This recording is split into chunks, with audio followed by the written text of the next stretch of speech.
विजयनगर नाम के एक छोटे से गांव में कृष्णा नाम का एक लड़का रहता था। अभी कुछ ही दिनों पहले कृष्णा के पिताजी की मृत्यु हुई थी। कृष्णा पढ़ाई लिखाई में बहुत तेज था, परंतु पिताजी के मृत्यु के बाद कृष्णा ने स्कूल वगैरह जाना छोड़ दिया था। अब वह घर की जिम्मेदारियों को संभालने में व्यस्त हो गया था। कृष्णा के घर में कृष्णा के अलावा कोई और कमाने वाला नहीं था। पिताजी के मृत्यु के बाद कृष्णा के घर में केवल कृष्णा, कृष्णा की माँ और उसकी छोटी बहन थी। कृष्णा का यह सोचना था कि घर में अगर कोई कमाने वाला नहीं होगा तो घर का खर्चा कैसे चलेगा। इसी कारण से वह स्कूल छोड़ काम करने लगा था। वह प्रतिदिन जंगल में जाकर लकड़ियों को काटता और उन लकड़ियों को ले जाकर बाजार में बेच दिया करता था और कुछ लकड़ियां घर में जलावन में उपयोग करता था। एक दिन इसी तरह कृष्णा बाजार से लकड़ियां बेचकर घर लौटता है और अपनी माँ को आवाज लगाता है। माँ, ओ माँ, कहाँ हो? जरा यहाँ आना तो। कृष्णा की आवाज सुन उसकी माँ आती है। आ गया बेटा तू, आज ज्यादा समय लगा दिया तूने। हाँ माँ, आज मुझे जंगल से लकड़ियां लाने में थोड़ी ज्यादा देरी हो गई थी और फिर बाजार में बेचने में भी थोड़ा ज्यादा समय लग गया, इसलिए घर भी देर से आया। बेटा तुझे मैं कब से बोलते आ रही हूँ, तू ये काम छोड़ दे और फिर से स्कूल जाना शुरू कर दे। माँ, अगर मैं ये काम छोड़ दूंगा तो घर का खर्च कैसे चलेगा? आप तो जानते ही हो कि पिताजी के जाने के बाद घर में केवल आप, मैं और रानी ही हैं। और आप अब काम करने के लिए काफी कमजोर हो और आपकी तबीयत भी आपका साथ नहीं दे रही है और रानी बहुत छोटी है, तो बचा केवल मैं। हाँ बेटा, पर तू छोड़ दे ये काम, मैं कर लूंगी किसी तरह कुछ और चला लूंगी घर का खर्चा। पर तू छोड़ ये काम और स्कूल जाना शुरू कर दे। माँ, आप मेरी पढ़ाई की चिंता छोड़ दो।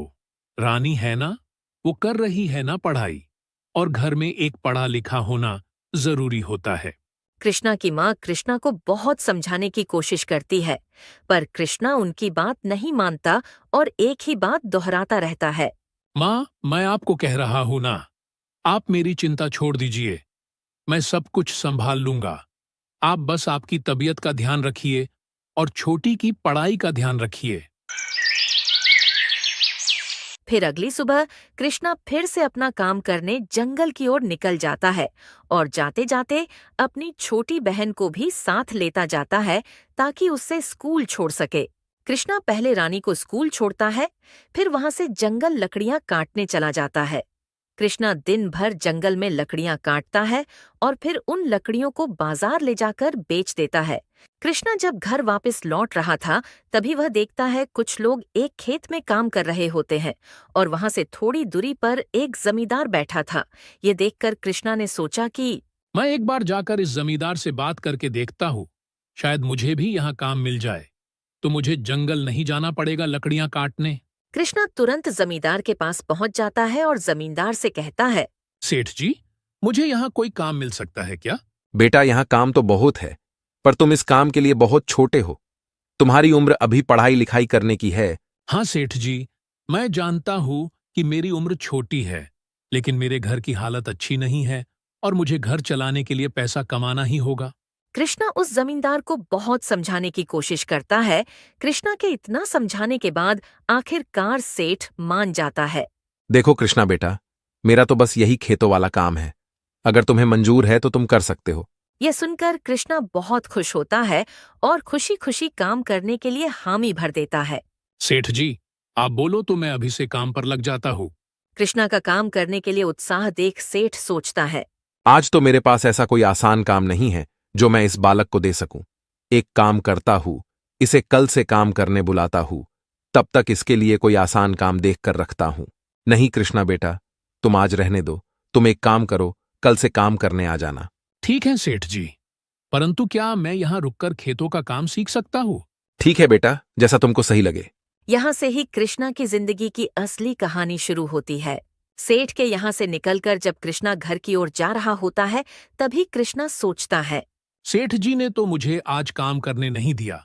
एक काम करता हूँ, थोड़ी देर के बाद जब सब चले जाएंगे, तब मैं खेतों पर काम करना शुरू कर दूंगा। आखिर मुझे जो काम कल से करना है, उसको मैं आज से ही शुरू कर देता हूँ। कुछ देर बाद धीरे धीरे सारे मजदूर और सेठ वहां से चले जाते हैं। फिर क्या था, कृष्णा फौरन कुदाल उठाता है और खेतों पर काम करना शुरू कर देता है।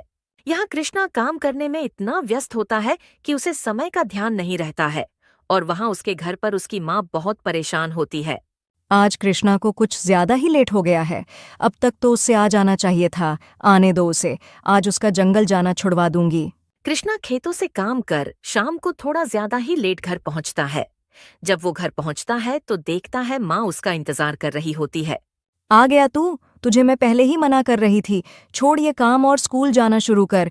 इतना लेट घर आएगा, समय पर खाना नहीं खाएगा तो बीमार हो जाएगा, और अगर बीमार हो जाएगा तो किस काम की यह कमाई। माँ को इतना परेशान देख कृष्णा कहता है, माँ, अब तुमको इतना चिंता करने की कोई जरूरत नहीं है। क्यों बेटा, तुम स्कूल जाना शुरू करने वाले हो क्या? नहीं माँ, मुझे अब जंगल नहीं जाना पड़ेगा।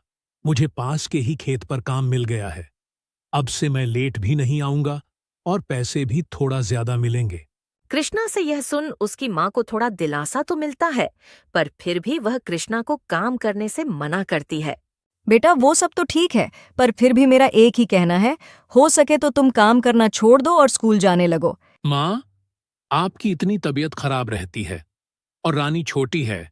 अब आप ही बताओ कैसे चलेगा हमारे घर का खर्चा। माँ, आप मेरी चिंता छोड़ दो। मैं अब इतना समझदार हो गया हूँ कि घर का ध्यान रख सकता हूँ। अगली सुबह कृष्णा रोज की तरह खेतों पर काम करने निकल जाता है और जाने से पहले कृष्णा रानी को स्कूल छोड़ता है। फिर वहां से खेत पर चला जाता है। नमस्ते सेठ जी। अरे आओ कृष्णा बेटा, आ गए तुम। मुझे लगा तुम नहीं आओगे। मैंने सोचा तुमने कल बाकी लोगों को इतनी मेहनत करते देखा है, शायद घबरा गए रहोगे। नहीं सेठ जी, मुझे अब कोई काम डरा नहीं सकता।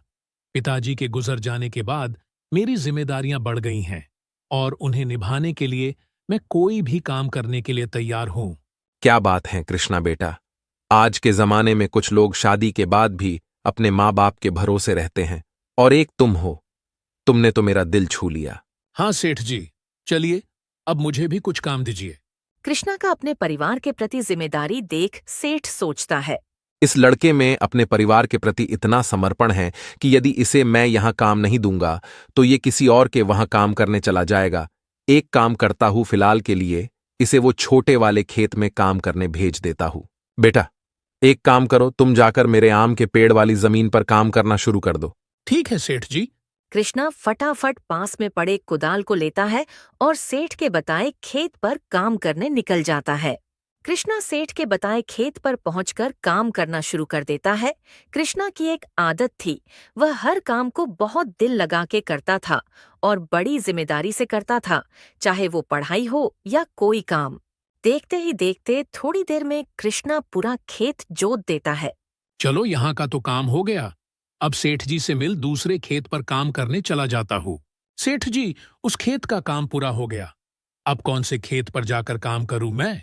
कृष्णा से यह बात सुन सेठ चौंक जाता है। क्या कहा तुमने? उस खेत का काम हो गया? हाँ सेठ जी, वो खेत तो काम के हिसाब से बहुत छोटा था, तो जल्दी हो गया। अब कहाँ जाऊं मैं? बेटा, आज के लिए बहुत हो गया।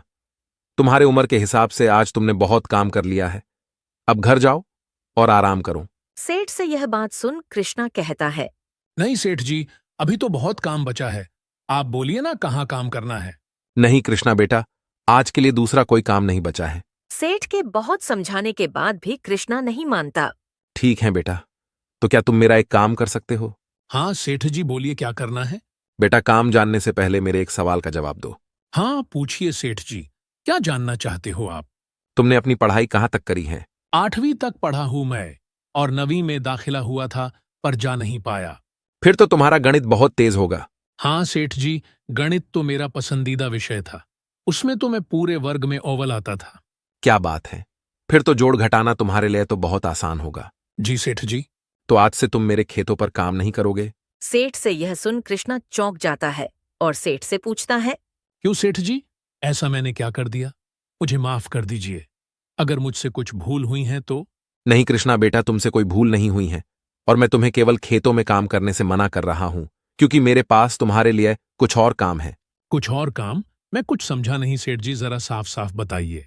देखो बेटा, तुम्हें काम की जरूरत है और तुम्हें हिसाब किताब भी आता है, तो एक काम करो, तुम मेरे यहां मजदूरों की तनख्वाह और दूसरी जरूरतों का हिसाब रखने का काम करो। ठीक है, मुझे चलेगा सेठ जी। फिर सोचना क्या, चलो लग जाओ काम पर। वहां टेबल पर पड़ी है हिसाब की किताब। कृष्णा सेठ की बात मान सेठ के यहाँ हिसाब रखने का काम करना शुरू कर देता है। कृष्णा सेठ के यहाँ काम कर रहे सभी मजदूरों के तनख्वाह और बाकी का हिसाब लगाकर सेठ के पास चला जाता है। सेठ जी ये लीजिए, मैंने सभी मजदूरों के तनख्वाह और बाकी के चीजों का सारा हिसाब कर दिया है। एक बार आप भी देख लीजिए। क्या बात है बेटा, इतना जल्दी? तुम तो बहुत तेज हो। रुको, एक बार मैं भी देख लेता हूं। सेठ हिसाब चेक करता है और जब वो देखता है कि सारा हिसाब एकदम सही है तो वह कृष्णा से कहता है, बहुत बढ़िया बेटा, सारा हिसाब एकदम सही है। तुम तो कमाल के लड़के हो, काम में भी तेज और हिसाब किताब में भी। नहीं सेठ जी, ऐसा कुछ नहीं। वो आपको बोला था ना, गणित मेरा सबसे पसंदीदा विषय है। हाँ वो तो है बेटा, पर तुम काम करने में भी बहुत अच्छे हो। हर काम दिल लगाकर करते हो। हाँ सेठ जी, वो ऐसा क्योंकि मेरे पिताजी कहते थे कि हमें कोई काम करने में कभी शर्म नहीं करनी चाहिए और जो भी काम मिल जाए उससे पूरे ईमानदारी और दिल लगाकर करना चाहिए। इससे काम में दिल लगा रहता है और काम भी जल्दी हो जाता है। क्या बात है कृष्णा बेटा, क्या खूब बात कही है तुम्हारे पिताजी ने। बेटा आज के लिए बहुत काम हो गया, अब से तुम केवल हिसाब किताब का काम करोगे। ठीक है सेठ जी, जैसा आपको सही लगे। चलो तो फिर मैं कल आता हूँ। कृष्णा वहां से घर के लिए निकल जाता है। आज कृष्णा कुछ ज्यादा ही जल्दी आ जाता है। कृष्णा घर पर आते ही अपनी माँ को आवाज लगाता है। माँ, कहाँ हो? जरा यहाँ आओ। कृष्णा की आवाज सुन उसकी माँ वहां आ जाती है और कृष्णा को इतना जल्दी घर पर देख बोलती है। अरे कृष्णा बेटा, आज बहुत जल्दी आ गए। क्यों, आज काम नहीं था क्या? नहीं माँ, काम तो था, पर मैंने अपना सारा काम कर लिया तो सेठ जी ने मुझे भेज दिया। चलो अच्छा है, इसी बहाने आज जल्दी आ गया घर। माँ, मैं तुम्हें एक बात बताना तो भूल ही गया। कौन सी बात बेटा? माँ, अब से मुझे खेत पर मजदूरी का काम नहीं करना होगा, क्योंकि सेठ जी को जब मैंने बोला कि मैं गणित में अच्छा हूं तो उन्होंने मुझे हिसाब किताब का काम दे दिया है। अब मुझे बस हिसाब किताब का काम करना होगा। ये तो बहुत अच्छा हुआ। हिसाब करता रहेगा तो तुझे दो फायदे होंगे। एक तो तुझे बाकियों की तरह मजदूरों वाला काम नहीं करना होगा और दूसरी की तेरा गणित और भी अच्छा हो जाएगा। हाँ माँ, मैंने जब आज का हिसाब लगाकर सेठ जी को दिखाया तो उन्होंने मेरी बहुत तारीफ की। चल अब आज जल्दी आ गया है तो कुछ खा पी कर आराम कर ले। ठीक है माँ, आप खाना लगा दो, मैं तब तक हाथ मुंह धोकर आता हूँ। इसी तरह अब कृष्णा रोज खेतों पर जाता उस दिन का सारा हिसाब का काम करता और घर जल्दी आने लगा था। इसी तरह कुछ दिन बीत जाते हैं। फिर एक दिन जब सेठ देखते हैं कि कृष्णा घंटों का हिसाब का काम मिनटों में कर देता था और उसका बाकी का समय खेत पर व्यर्थ जा रहा है, तो वो कृष्णा को अपने पास बुलाता है। कृष्णा बेटा जरा यहाँ आना तो। आया सेठ जी। बेटा क्या तुम मेरा एक कहना मानोगे? हाँ बोलिए ना सेठ जी, क्या करना है? बेटा तुम इतनी जल्दी हिसाब का काम कर लेते हो और फिर उसके बाद तो तुम्हारे पास दूसरा कोई काम नहीं रहता है, तो कल से तुम सुबह स्कूल चले जाया करो और फिर वहां से यहां आ जाना। इससे तुम्हारी पढ़ाई भी चलती रहेगी और तुम काम भी करते रहोगे। पर सेठ जी। परवर कुछ नहीं, और तुम पैसों की चिंता मत करो। तुम्हारे स्कूल की पूरी फीस भी मैं भर दूंगा और काम तुम चाहे जितनी भी देर करो, पैसे मैं तुम्हें पूरे दिन के दूंगा। बस तुम मन लगाकर पढ़ो। सेठ जी से इतनी मदद मिलता देख कृष्णा सेठ का धन्यवाद करने लगता है। आपका बहुत बहुत धन्यवाद सेठ जी, आप मेरी बहुत मदद कर रहे हैं।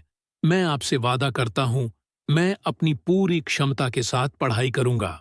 धन्यवाद किस बात का बेटा, तुम भी मेरे बेटे जैसे हो और तुम्हारे अंदर जो हुनर है उसको मैं ऐसे व्यर्थ होता नहीं देख सकता। चलो ऐसे भी तुमने आज का अपना काम पूरा कर लिया है, अब घर जाओ और आराम करो और याद रहे कल से पहले स्कूल जाओगे फिर यहां आओगे। ठीक है सेठ जी। कृष्णा ये बात अपनी माँ को बताने भागता भागता घर जाता है। माँ जल्दी से यहाँ आओ, मुझे आपको एक खुशखबरी देनी है। कृष्णा की आवाज सुन उसकी माँ आती है। बोलो कृष्णा बेटा, क्या खुशखबरी है जो तुमने मुझे इतनी जोर से आवाज लगाई? माँ, आपकी इच्छा पूरी होने वाली है। मेरी इच्छा? मेरी कौन सी इच्छा पूरी होने वाली है बेटा, जरा साफ साफ बताना तो। सोचो सोचो माँ, आप मुझे हर रोज इसी बात के लिए कहती रहती हो। मेरी तो सबसे बड़ी एक ही इच्छा है कि तू काम छोड़ स्कूल जाना शुरू कर दे, बस। यही माँ, आपकी यही इच्छा पूरी होने वाली है। क्या कहा बेटा? तू स्कूल जाना शुरू करने वाला है, इसका मतलब अब तू काम करने नहीं जाएगा? नहीं माँ, मैं काम पर भी जाऊंगा और स्कूल भी। कैसे बेटा? अगर तू स्कूल जाएगा तो तू काम पर कैसे जाएगा? माँ, इसका हल सेठ जी से मिला है। सेठ जी ने कहा कि कल से मुझे पहले स्कूल जाना होगा और फिर स्कूल से खेत पर आना होगा, और उन्होंने कहा कि स्कूल की पूरी फीस भी वहीं भरेंगे। क्या बात है, तुम्हारे सेठ जी तो बड़े दिल वाले हैं, तुम्हें उनका बहुत शुक्रिया करना चाहिए। आज के समय पर किसी की कोई इतनी मदद कहाँ करता है जितनी मदद सेठ जी कर रहे हैं। हाँ माँ, पर इसमें बहुत बड़ा हाथ पिताजी के सीख का भी है। सेठ जी को मुझ में मेरे काम के प्रति समर्पण और मेरी मेहनत को देखकर उन्होंने ये फैसला लिया है। इस तरह कृष्णा की अपने काम के प्रति मेहनत और ईमानदारी ने उसकी जिंदगी बदल दी। उसको अब बस अपनी पढ़ाई पर ध्यान लगाना था।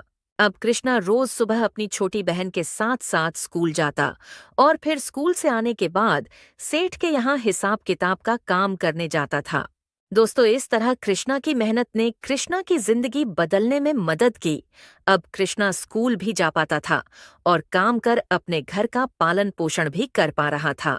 दोस्तों, इस तरह की और शानदार कहानियां देखने के लिए हमारे इस चैनल को सब्सक्राइब कर ले।